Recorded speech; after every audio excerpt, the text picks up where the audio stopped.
नम शिवाय दर्शक बंधु आजिकल घरे समस्ते कुकुर पालिबार गोटे अभ्यास हो सारा।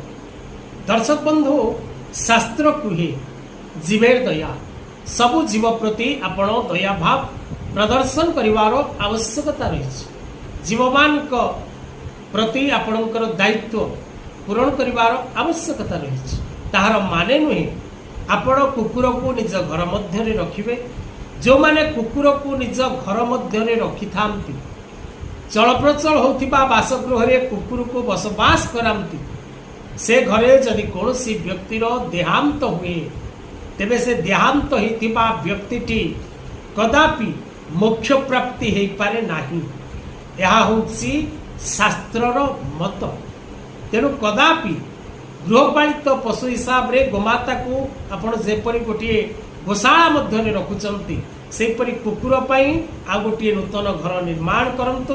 घर बाहर एवं कुकुर को सेठी रखंतु।